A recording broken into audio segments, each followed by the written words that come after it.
This one's called Sundogs. Some sort of interactive fiction about where death doesn't exist or something. So let's try it out. If you want to check it out, it's by Royal Polygon. You can get it at royalpolygon.h.io.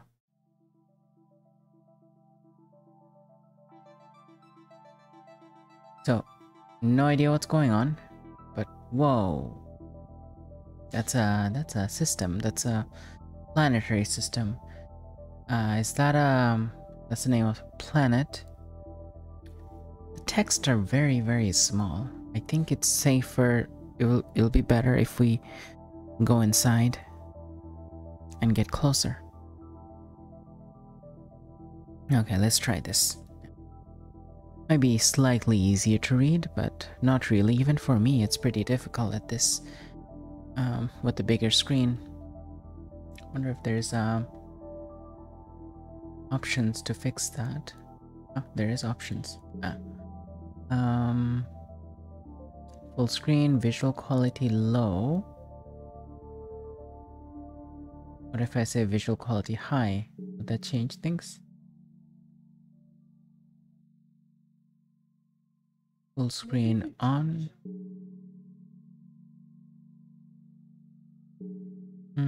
Didn't make a huge difference.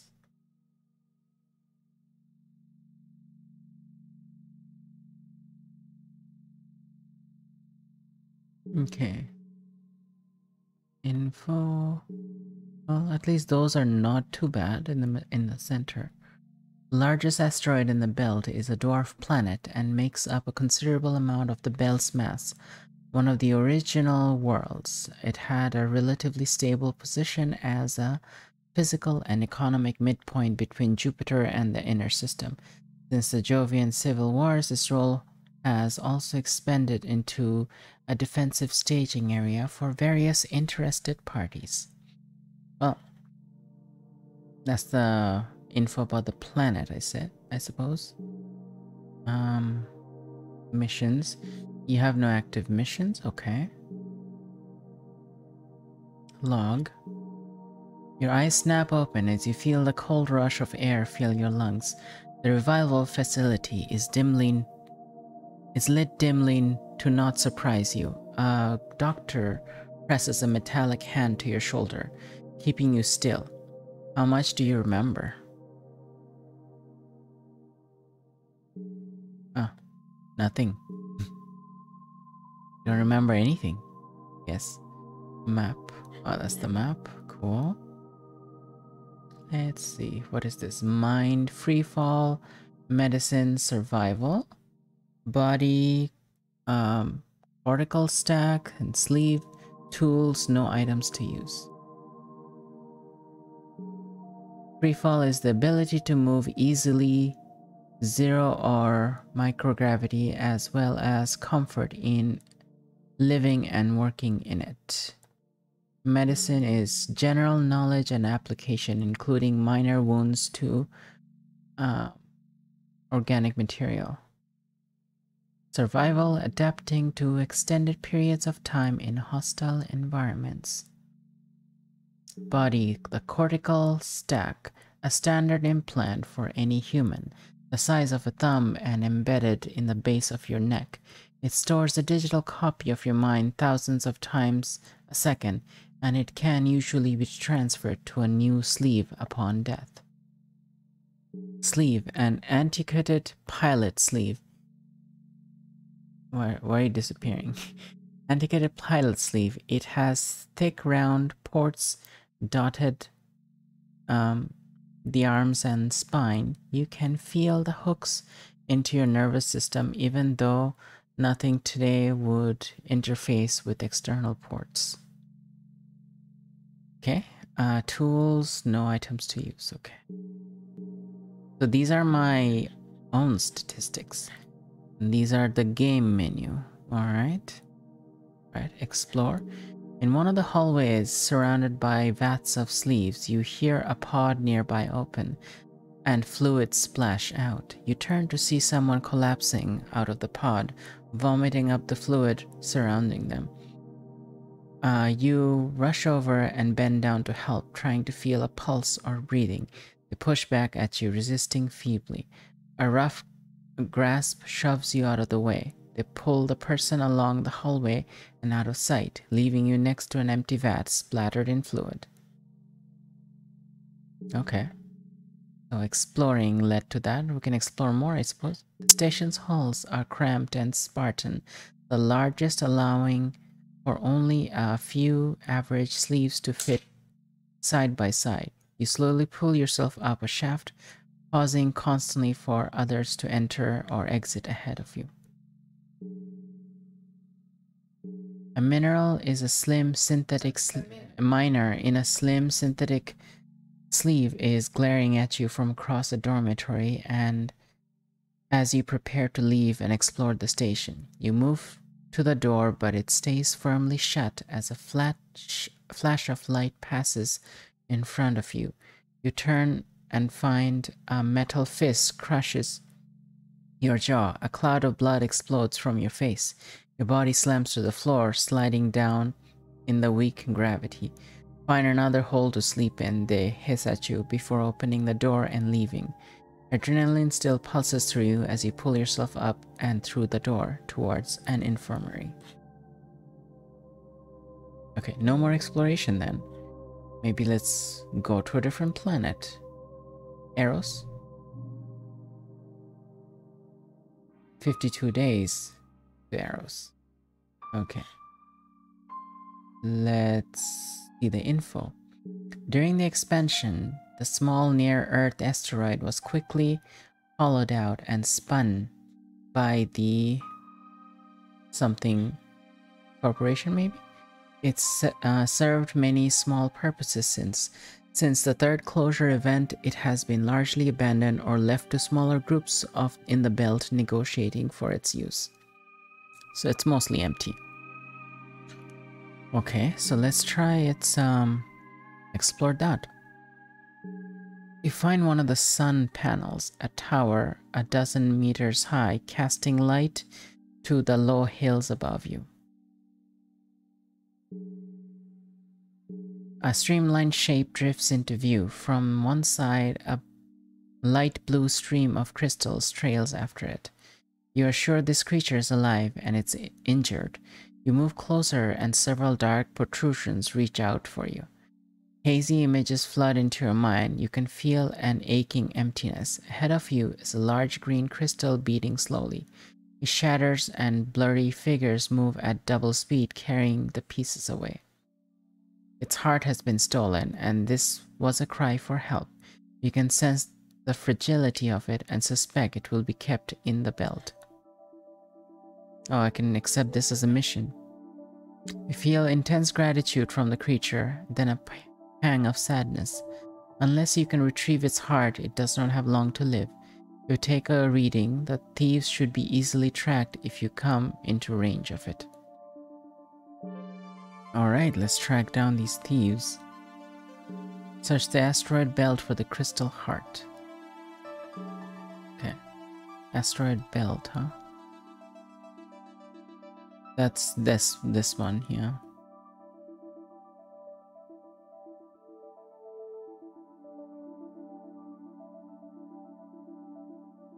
I wonder if these are also part of the asteroid belt. Because we have Mercury, Venus, Earth, Mars. So after Mars you got the asteroid belts, and then you got Jupiter. Okay, so between Mars and Jupiter, all of them are asteroids. Okay, cool. We can like jump between them. So we orbit around the asteroid. You find a small Jovian distress beacon. The signal is quite weak, and the beacon itself is only a transmitter and power source. Collect beacon? Okay. A lush forest of pines cover the interior of Eros. You can see the tips of trees sway gently in the breeze above. You sit at a small river, clear water gently flowing. You trace the paths of the river up a deep blue lake above you.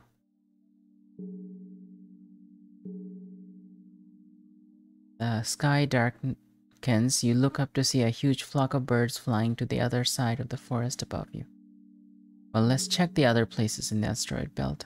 Hygeia?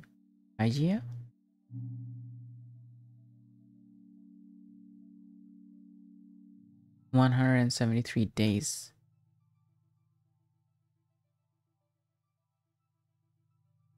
Oh, the creature might be dead by now.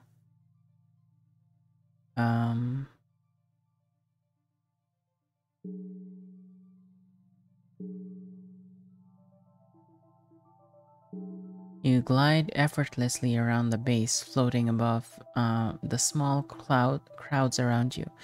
Few others also jump from wall to wall, but the rest pull themselves along handholds and cables. Hygeia is generally least populated of the large asteroids. It has spent long stretches of time completely abandoned and was for a long time a Jovian outpost, but since the war they haven't retreated from it. They have retreated from it, okay.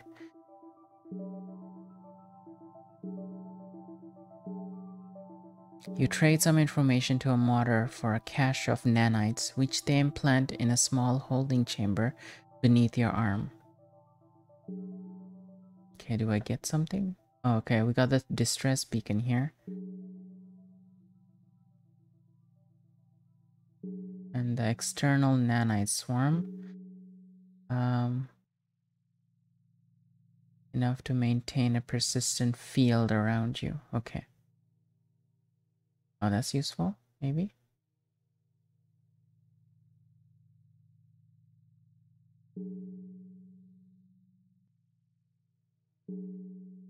Another lifeboat of Jovian refugees is pulled into the station. Their sleeves are scarred with radiation and malnutrition. So sleeves is basically a body that houses your consciousness. Phallus, huh? Let's go to Phallus. 56 days. It's almost a year. So are you just like floating from one to the other? I think that's what you're doing basically. Originally the long-term headquarters of the Pen M civility, Phallus later changed through several Martian hypercorps, spending each decade providing one useful function or another. It has always been a useful location to hide some more damaging and experimental projects of its owners. Maybe the heart is here. Dozens of small, unabandoned pods drift around Phallus. Palace, it's not Phallus. Palace. You cannot see a pattern in their movement and seem to be ignoring you completely. What is upload? Like you upload yourself? Probably? One of the inhabitants here seemed to be responsible for maintaining all of the sleeves and expresses some worry that your sleeve is not properly shielded against electrical shocks. They offer to modify your sleeve accordingly. Sure. The surgeon begins by inserting small filaments just under the surface of your sleeve, forming a thin network encasing your body. Feel a bit stiff for some time, but soon the sensation passes. Electrical shielding. Oh, that's kind of nice.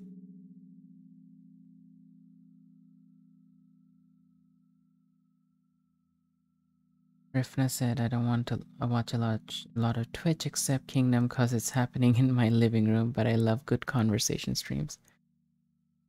Ronan said, oh weird, way back I watched a friend play an old Atari game called Sundog, but this is something different. Yeah, it's definitely not the Atari game.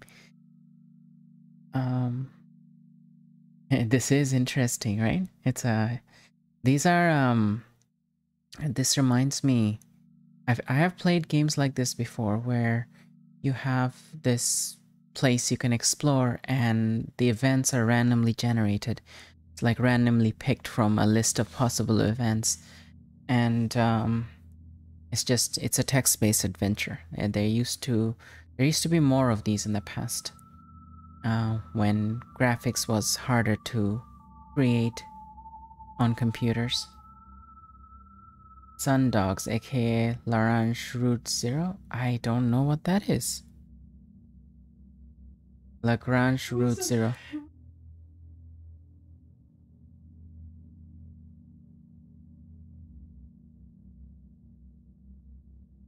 So, what is Lagrange Route 0?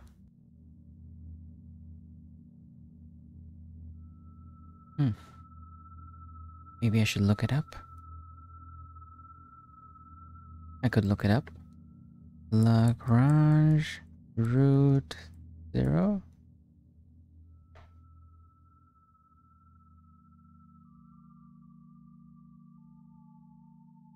Is it a mathematical thing?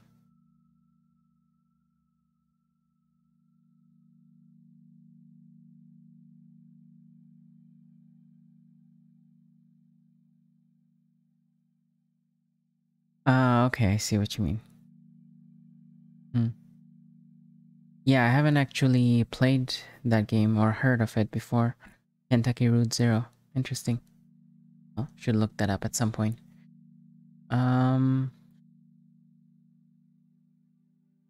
Let's explore a bit more. On the surface of Palace itself, you find some old net ports wired into the infrastructure of the habitat. You examine the port, but its design, not the kind you are familiar with. After some tinkering, you determine the power source has been disconnected somewhere else. Okay. A wave of stillness passes over the dozens of pods floating around the interstellar construction. Warnings blink as you see it, the Jovian raider only a few million kilometers away. Minutes pass in total silence except for warnings broadcasted by Palace traffic control, before the raider destabilizes its orbit and drifts away. Okay. Didn't see anything here. Down the old centrifuge, the clones have taken up residence as they process the metals out of their surroundings. The quarters are sparse but decorated, each having a unique taste. Okay, let's go elsewhere. Oh, there's only specific places you can go from certain... Oh, I haven't been to Vesta yet. 145 days. For a long time, Vesta was isolated. Any obvious heat emissions and other signs of activity gave off any form of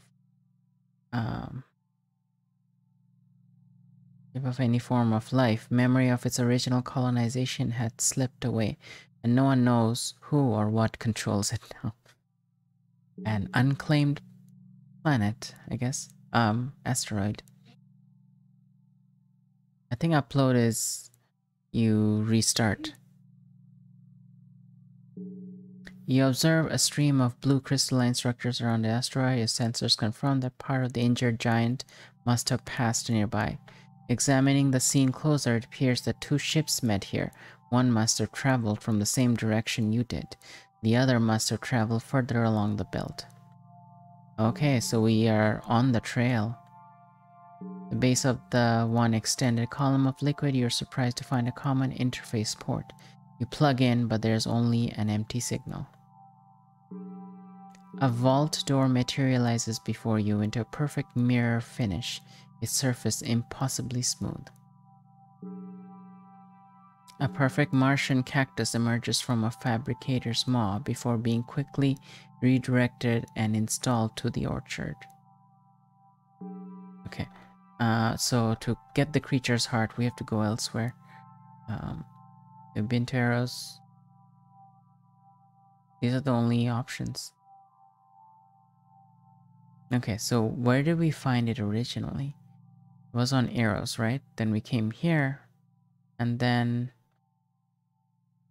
avoiding the planets because it said it's in the asteroids, but maybe it is in a planet. Let's go to Mars.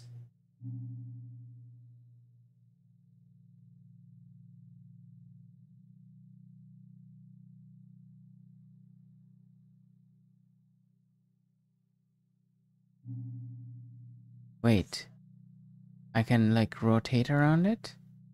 No, these are different locations. Moons, maybe? Around Mars? Yeah, okay. We were here?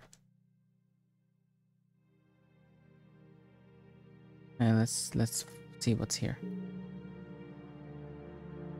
Or info. Phobos is the largest natural Martian satellite and home to a small community of colonists, miners, and traders.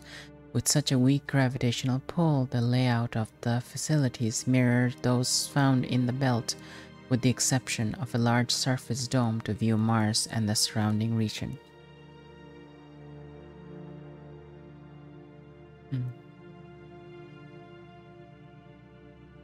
Dronan says that the game we were talking about is more of an interactive art installation than a game.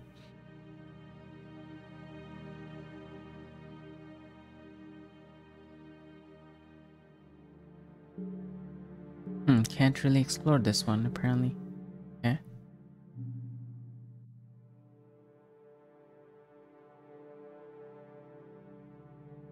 Ah, this one works. A street vendor is selling food, custom designed and printed.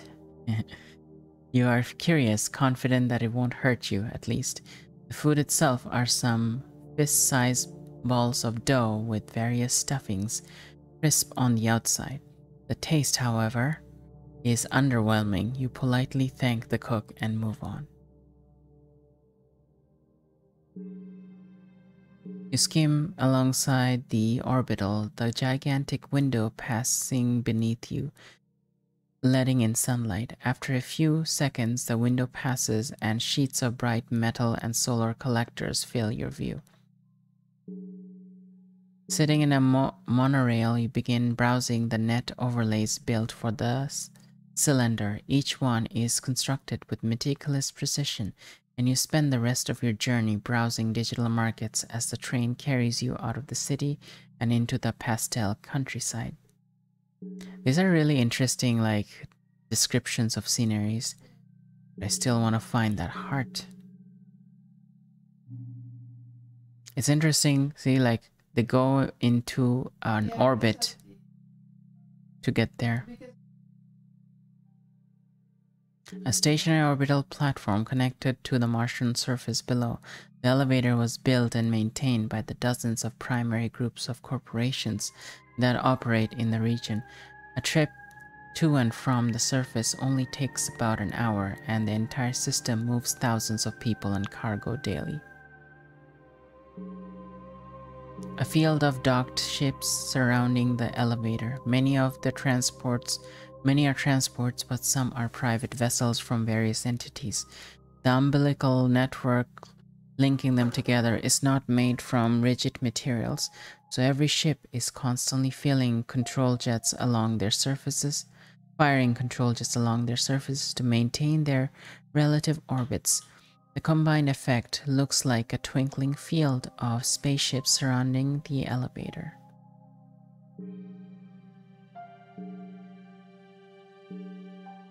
Sitting in an elevator car, you ping the car's internal net. The only thing presented to you is an estimated arrival time and an emergency line. You switch it off. See, this is reminding me of our new that Arkham horror game. That the story unfolds in these cards you pick up randomly.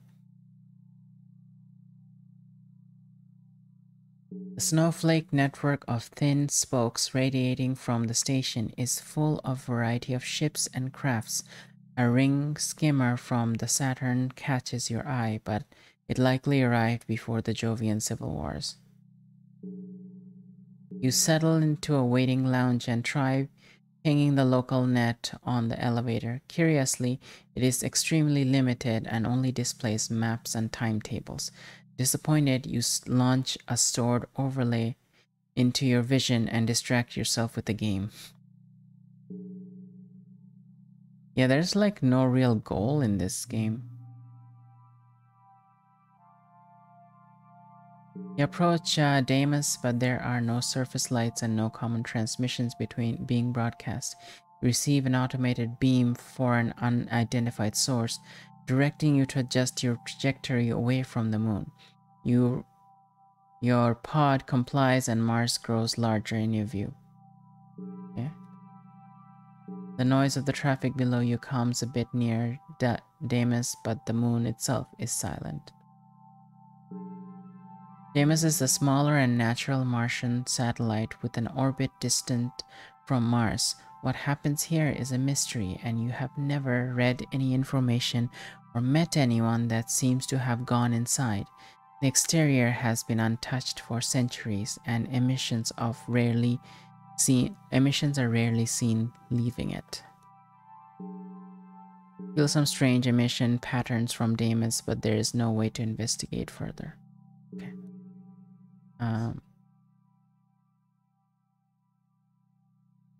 Alright, so probably leave for another asteroid that we haven't visited yet. Rose. We visited all of them. Go back to one and see if we could find what we're looking for.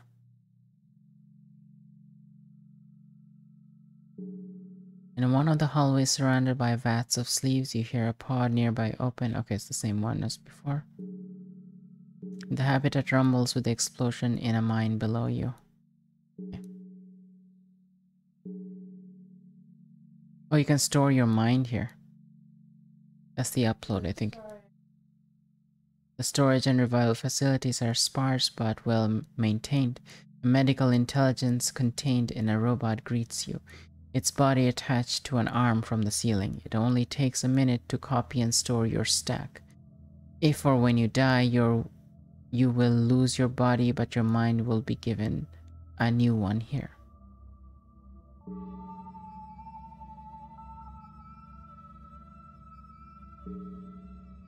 A modder is working on the skin of your sleeve, letting it soak and absorb infrared radiation.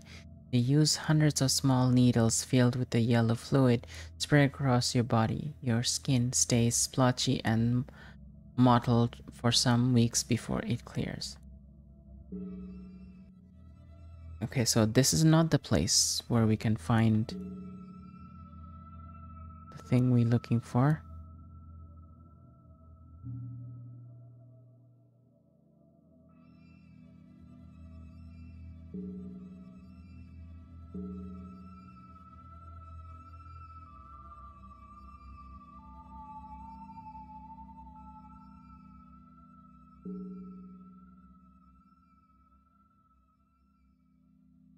Oh, it's the same thing.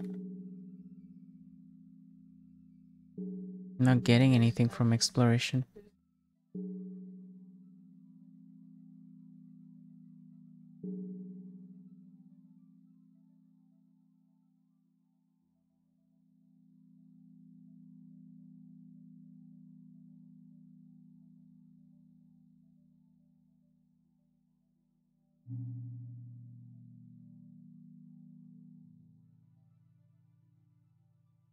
Find a small alcove hidden away at the end of a long passage. At the back is a small dais with some short candles and a small mechanical device. Approach. You touch the small device, which springs into motion. You feel music begin to play, but coming through the rocks walls around you and through your sleeve. It swells through you and you think through the entire habitat before coming to a stop. You touch the device again, but it remains still. Okay, did I gain anything from it? Got an interfacing, but I think we got that before.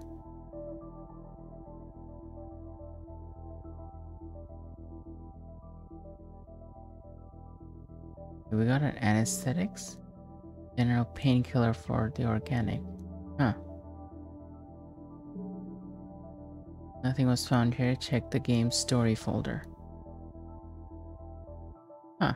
Interesting. There's a game story folder. Oh, I guess I got like music. Oh, I probably unlocked the soundtracks. That's probably what happened.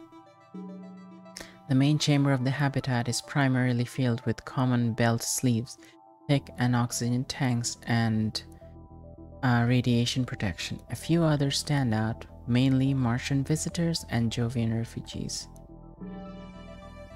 Bundle of sleeves headed to the auction moves past you in the habitat, a stack of cold, empty bodies.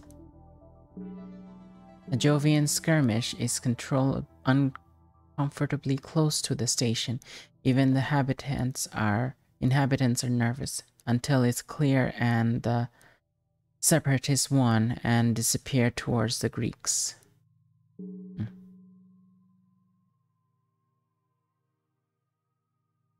I don't have a way to actually track down the thing. It's like I'm going from place to place and exploring it.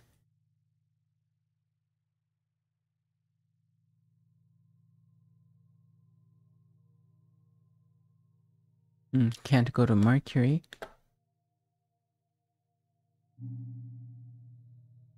Well, the first clue we found was in Vesta, I think. So let's explore that more.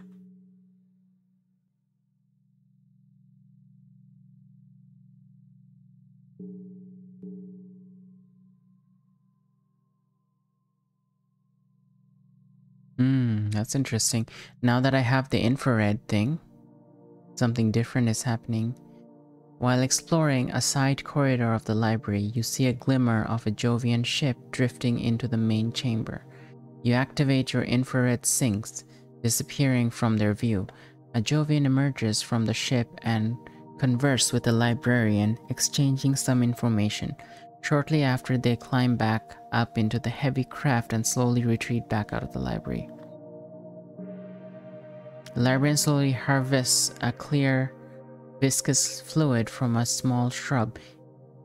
You collect some, and a limited spectral analysis indicates it's a potent venom. You can store it. Carefully place the venom in a small vial and keep it close to your sleeve. Nearing the asteroid, your proximity light begins flashing. A Jovian patrol is close and headed towards you. Before you can move any further away, it focuses a laser on your craft, spearheading the shell. An instant later, the shell of the pod melts away and the rest explodes around you. So we're starting up again. And I have nothing. Oh, and the mine stuff is there because the mine is intact. It's the body that keeps getting refreshed. You wake up with the start grasping for recognition and realize you're in a revival facility. You remember the date, but your memories are outdated by weeks or perhaps months. New sleep feels different, and you cannot move with precision yet. An automated feed gets you up to date on major events, but the feeling of discontent will last a while. Disconnect. It's happier this time, coursing through the walls and rock around you. Passage empty. But you could go deeper and search for the device creating it. Let's go deeper. Follow the passage deeper into the rock. As the light fades, you hear the music begin to swell again. It feels like the entire world is vibrating in unison around you. You search frantically for the device creating it, but you can find none. You return to the main part of the habitat and the music fades away. Probably needed some sort of equipment to find it. I think we explored quite a bit of this game. And it can go on for a long time probably. Gonna get out of here for now. Turn, save and quit. There we go. So this was Sundogs. And it's an interactive fiction. So we got, it's about exploring our inner solar system, altering your body, and embracing death. In a future where humanity alters itself without a second thought, you must do the same.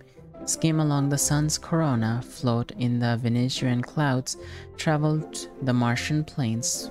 When your body dies, your mind will be given a new one, and you will keep going. Featuring an expansive world of unique science fiction spread across planets, moons, and space stations.